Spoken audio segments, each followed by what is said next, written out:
But first, this week we had members of the Teals hold a press conference to decry poor parliamentary behaviour. Yes, these entitled women who represent some of the richest electorates in the country and who are essentially bystanders in the lower house where their votes are largely irrelevant, well, they're unhappy again and everyone must know about it. These are overly precious souls lashed out at Coalition and Labor MPs over what they claim is unacceptable behaviour. First up is the member for Warringah, Zali Steggall, who displayed a complete lack of self-awareness, given just last week she called Peter Dutton racist in the chamber before withdrawing the comment, only to repeat it on Sky News later on the same day. But here she is demanding that the leaders of the Labor, National and Liberal parties set a higher standard. Stop it at the top.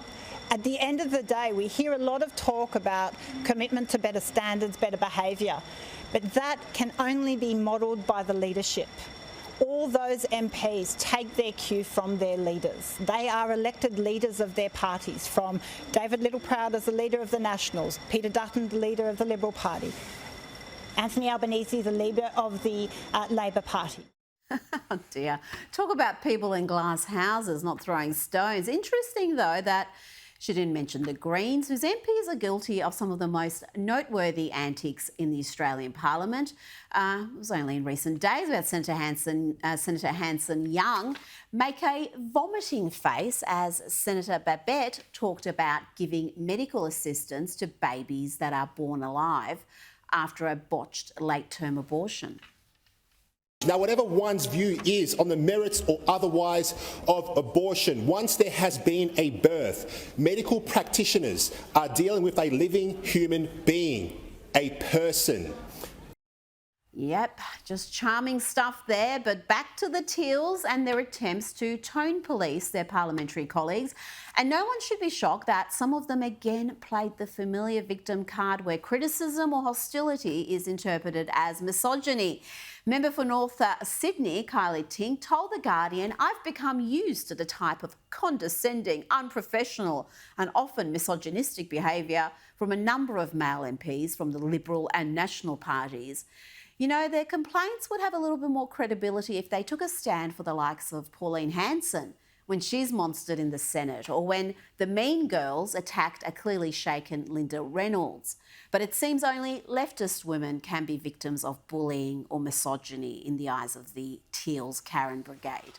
Ours is an adversarial system where ideas, policies, outcomes are robustly debated. That's a good thing. And if you can't handle robust debate, then perhaps political life is not for you." And let me be perfectly clear, this is not a gender thing. Some of the most forceful parliamentary performers are women. And the Mean Girls prove that one does not need to raise their voice to cause enormous harm to their political opponents. It's worth remembering that the Teals were elected pretending to be Conservative substitutes, but they are in fact a variation on the Greens. A number of the Karens boosted by Simon Holmes à Court seem to share a very similar worldview to the most radical far-left activists in the Australian Parliament. It's little wonder that they so often vote in support of Greens motions. Member for Kooyong Monique Ryan has backed the Greens 61% of the time, while the figure is 58% for Zali Steggall and member for Goldstein Zoe Daniel, and 66% for Sophie Scamps. And that was revealed exclusively by Sky News earlier in the week. At a time when Australia is in the midst of a cost of living crisis and grappling with serious border protection issues, including thousands of Gazans being granted visas with minimal checks, the Teals are whining about having their speeches interrupted and attempting to tone police their fellow MPs.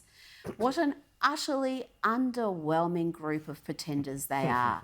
It is a sad state of affairs when a satirical cartoon does more to hold the government accountable than elected members of Parliament. Oh, this better be good. I was just getting to the best bit of my Thai massage. There better be a major problem here. Major problem, reporting for duty, sir. We have a situation. 3,000 refugees have been granted fast-track tourist visas without proper background checks. Yes. And the problem is, sir, these people are coming from a war-zone territory where 70% of the population potentially support or are sympathetic to the terrorist group Hamas. So what? What are you suggesting we do, Major? We should follow general practice, sir. Sir, general practice, sir. I think we should at least do some more thorough background checks to ensure we keep Australians safe. Yeah, I don't know. That sounds super duper racist to me. Mr. Prime Minister, who is this? Oh, this is national insecurity. Yeah, I think if we do background checks, everyone's going to think we're like racist AF. That's a good point, national insecurity. We don't want to appear racist on the world stage. Sir, permission to speak candidly. Permission denied. Well then, sir, take a look here on the big board. All these neighbouring nations, Syria, Jordan, Iraq, Saudi Arabia, Egypt, they haven't taken any. Look, I'm just saying, we've accepted more refugees than any of our friends and allies. The US, the UK, Canada, New Zealand. I want to hear what national insecurity has to say. Yeah, I don't know. That sounds like pretty racist to me. Yeah, but when will enough be enough? It'll never be enough. Yeah, I think we should follow national insecurity on this one. I don't want to look racist. Let's take in more refugees. No checks.